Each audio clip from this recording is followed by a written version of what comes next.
Hi friends, ఈ వీడియోలో నార్మల్గా మనకి ఎంఎస్ ఆఫీస్ ఫైల్స్ ఉంటాయి. అంటే ఎంఎస్ వర్డ్ ఫైల్స్ కానీ, ఎక్సెల్ ఫైల్స్ కానీ, లేకపోతే పవర్ పాయింట్ ఫైల్స్ కానీ, అంటే పీపీటీ ఫైల్స్ కానీ, వాటిని మనకి ఒక్కొక్కసారి పీడిఎఫ్ డాక్యుమెంట్లో సేవ్ చేయాల్సి వస్తుంది.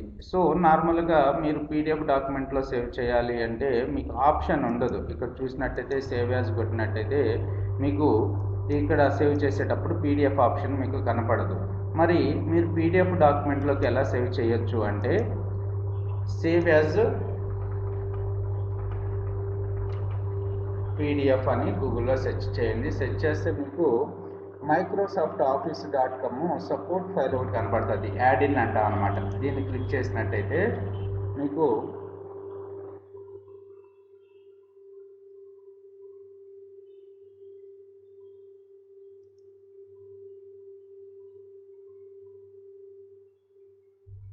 ఇక్కడ డౌన్లోడ్ అనే ఆప్షన్ కనబడుతుంది. డౌన్లోడ్ను క్లిక్ చేయండి. ఇక్కడ నో థ్యాంక్స్ అండ్ కంటిన్యూ మీద క్లిక్ చేసినట్టయితే ఆ యాడ్ ఇన్ అనేది మీ సిస్టంలో సేవ్ అవుతుంది.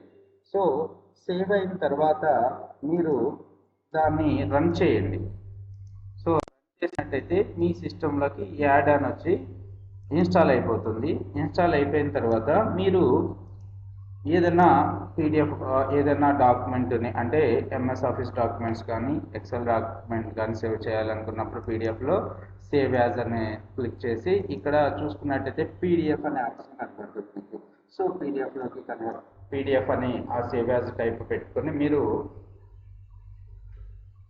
మీ సిస్టంలో సేవ్ చేసుకుంటే ఈ డాక్యుమెంట్ ఫైల్ అంటే ఎంఎస్ ఆఫీస్ ఫైల్ మీకు పీడిఎఫ్ డాక్యుమెంట్స్ కింద కన్వర్ట్ అయిపోతాయి. అలాగే ఎక్సెల్ ఫైల్ అయినా సరే మీరు ఏం చేయాలంటే సేవ్ యాజ్ తీసుకుని ఇక్కడ పీడిఎఫ్ డాక్యుమెంట్ అని తీసుకుని సిస్టంలో సేవ్ చేసుకున్నట్టు ఇవి పీడిఎఫ్ ఫైల్ కింద కన్వర్ట్ అయ్యి మీకు కనపడతా ఉంటాయి. ఈ విధంగా మీరు మీ డాక్యుమెంట్స్ని మైక్రోసాఫ్ట్ ఆఫీస్ డాక్యుమెంట్స్ని పీడిఎఫ్ డాక్యుమెంట్స్ కింద కన్వర్ట్ చేసుకోవచ్చు. Thanks for watching this video. మీకు ఈ వీడియో నచ్చినట్టయితే లైక్ చేయండి.